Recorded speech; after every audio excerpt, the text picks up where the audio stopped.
Under 40,000 में तुम्हें कुछ ऐसे ग्राफिक्स कार्ड्स बताता हूं जो आज के डेट में जितने भी ट्रिपल ए गेम्स अवेलेबल हैं, इन सभी गेम्स को 1440p में अल्ट्रा सेटिंग्स में एबव 60 fps ये कार्ड्स हैंडल कर देगा। इस प्राइस सेगमेंट में तुम obviously ray tracing and path tracing उतना एक्सपेक्ट नहीं कर सकते, पर हाँ entry level ray tracing and path tracing तुम्हें मिल सकती है।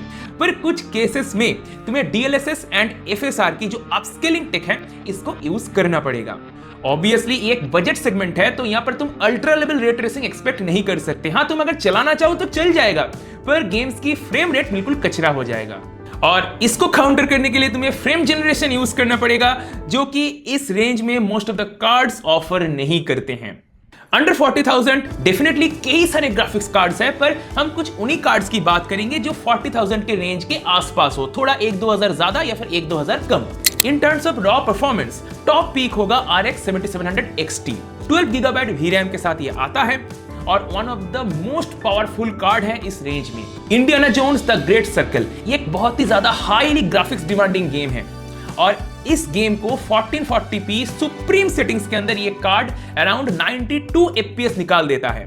तो इजीली ये गेम यहाँ पर 1440p में प्लेबल है, इवन 4K में भी तुम प्ले कर सकते हो। रे ट्रेसिंग परफॉर्मेंस इस कार्ड से तुम एक्सपेक्ट ज्यादा नहीं कर सकते, पर रॉ परफॉर्मेंस बेहतरीन मिलती है। अंडर 40,000 में ये one of the best card है। 1440p अल्ट्रा सेटिंग्स में ज्यादातर गेम्स, जितने भी गेम्स आज के डेट में अवेलेबल है ट्रिपल ए टाइटल्स में, सभी के सभी चल जाएगा, वो भी बहुत ही बढ़िया FPS के साथ। अगर 4K में चलाते हो तो साइज सेटिंग्स को एक स्टेप नीचे लाना पड़ेगा, वेरी हाई या फिर हाई में करना पड़ेगा। अगर फॉर एग्जांपल गेम की फ्रेम रेट अंडर 60 हो जाने से भी तुम्हें कोई दिक्कत नहीं है, तब तुम 4K में भी अल्ट्रा सेटिंग्स में कई सारे गेम्स को चला सकते हो। ऑब्वियसली अंडर 60 भी हो जाए तो for most of the people it doesn't matter. मैं भी एक समय इस तरीके से गेमिंग करता था, कि जो गेम्स थे उनके फ्रेम रेट लिटरली 15-20 FPS मिलता था, फिर भी मैं उन गेम्स को खेलता था।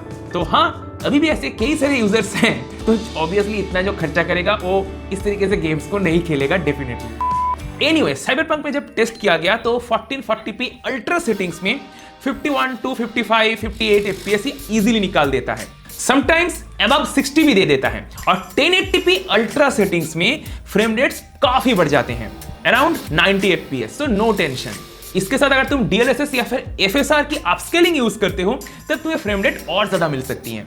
देखो, गेम्स के पॉइंट ऑफ व्यू से 7700 XT one of the best card है, पर प्रोडक्टिविटी अगर करनी है तो यहां पर Nvidia को कोई बीट नहीं कर सकता। ऑब्वियसली AMD की जो 9000 सीरीज है वो Nvidia के बराबर है, ऑलमोस्ट बराबर है, पर यहां पर 9000 सीरीज की बात हो नहीं रही, यहां पर 7000 सीरीज की बात हो रही है। तो ये कार्ड्स Nvidia की जो 40 सीरीज है उसको बीट कभी भी नहीं कर सकता। तो प्रोडक्टिविटी के मामले में Nvidia बेस्ट है। तो इसी सेगमेंट में अंडर 40,000 स्पीकिंग अबाउट Nvidia, हम यहां पर 4060 Ti को कंसीडर कर सकते हैं। Nvidia की रे ट्रेसिंग परफॉर्मेंस बेहतरीन है एंड AI परफॉर्मेंस भी बेहतरीन है। ये सब कुछ तुम्हें 7700 XT के अंदर मिलेगा नहीं। 4060 Ti करंटली 38,000 का चल रहा है विथ 8 GB VRAM। अब 8 GB के साथ दिक्कत कई सारे गेम्स में आ सकती है, सर अभी नहीं आएगा, अभी जितने भी मॉडर्न टाइटल्स हैं उनमें नहीं आएगा 1080p में, पर 1440p में प्रॉब्लम आ सकती है। कार्ड की परफॉर्मेंस लिमिट हो जाएगी बिकॉज ऑफ द VRAM। पर प्रोडक्टिविटी के पॉइंट ऑफ व्यू से अंडर बजट ये बेहतरीन कार्ड है। Video editing, 3D designing, 3D modelling जैसे जितने भी काम तुम सोच सकते हो 4060 Ti अच्छे से हैंडल कर सकता है। ऑब्वियसली तुम्हारे पर्पस के ऊपर भी डिपेंड करता है कि तुम किस लेवल की काम कर रहे हो, किस लेवल की ग्राफिक्स डिजाइनिंग है, किस लेवल की वीडियो एडिटिंग है। एक समय पे तो जाके 5090 भी जवाब दे सकता है। तो यहाँ पर बात करना थोड़ा सा मुश्किल है, बहुत ही सब्जेक्टिव टॉपिक है ये।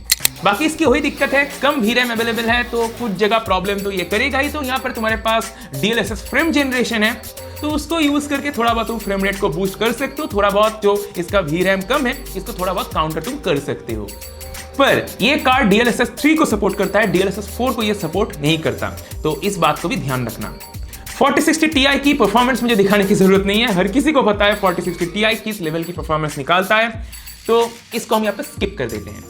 फिर भी मैं तुम्हें साइबरपंक की एक फुटेज दिखाई देता हूँ। 1440p में अराउंड 60 fps मिल जाती है, जो कि काफी बढ़िया है इस सेगमेंट के हिसाब से। 1440p में तुम गेम को चला रहे हो तो और यहां पर देखने की उतना जरूरत है ही नहीं।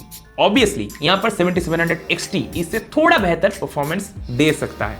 नेक्स्ट 5060 Ti 42,000 का ये कार्ड है। 4060 Ti से 15 to 20% ज्यादा परफॉर्मेंस ये ऑफर करता है। So I think it's worth the extra cost. अब देखो 4060 Ti एंड 5060 Ti दोनों में ही VRAM की ही प्रॉब्लम है, इसके अलावा और कोई दिक्कत नहीं है। दोनों में ही 8 GB की VRAM मिलती है। ऑब्वियसली 5060 Ti की जो 8 GB VRAM है वो थोड़ा सा फास्ट है क्योंकि वो GDDR7 मेमोरी है, और जो पुराना कार्ड था 4060 Ti यहाँ पर GDDR6X मेमोरी यूज होता था। तो GDDR7 की मेमोरी की बैंडविड्थ ज्यादा है, पर उससे उतना फर्क पड़ेगा नहीं क्योंकि यहाँ पर जो कैपेसिटी है वो भी बहुत ज्यादा मैटर करता है। तो 7700 XT यहाँ पर फ्यूचर प्रूफिंग के मामले में जीत जाता है इन टर्म्स ऑफ गेमिंग। 3 से 4 साल इस कार्ड के अंदर तुम इजीली गेमिंग कर सकते हो, कोई दिक्कत वाली बात नहीं है। अब यही 3 कार्ड्स है जो इस रेंज में बेस्ट है। इसके अलावा भी एक और कार्ड है 6750X, पर इस कार्ड को मैं उतना सजेस्ट नहीं करूंगा क्योंकि AMD की 6000 सीरीज के कार्ड्स हैं और 6000 सीरीज से 7000 सीरीज में काफी सारे अपग्रेड्स हुए थे। अब इसके बारे में हम थोड़ी देर बाद बात करेंगे। इसके बाद 7000 सीरीज की एक और कार्ड मैं मेंशन करना चाहूंगा जो कि है 7600 XT। 30,000 से लेकर 35,000 के अंदर अगर तुम्हारा बजट है, 30,000 से 35,000 के अंदर अगर बजट है तो इस कार्ड को तुम कंसिडर कर सकते हो। अगर तुम बिल्कुल ही अपना बजट 40,000 तक नहीं लेके जा सकते तब इस कार्ड को कंसिडर करना, अदरवाइज इसको मत करना। देखो ये कार्ड 1440p गेमिंग के लिए कैपेबल है। इसके अंदर तुम्हें 16 GB की VRAM भी मिल जाती है, पर इसकी जो GPU इटसेल्फ है वो स्लो है ऑब्वियसली, इसीलिए तुम्हें परफॉर्मेंस नहीं मिलेगी। 7700 XT की जैसा परफॉर्मेंस इसमें नहीं मिलेगा। 6750 XT जो मैं पहले बता रहा था और 7700 XT के बीच में 2000 का डिफरेंस है, तो सिर्फ 2000 रुपए देके तुम्हें उससे कहीं बेहतर परफॉर्मेंस मिल जाएगी। तो तुम क्यों 6750 XT की तरफ जाओगे? ये एक पुराना कार्ड है।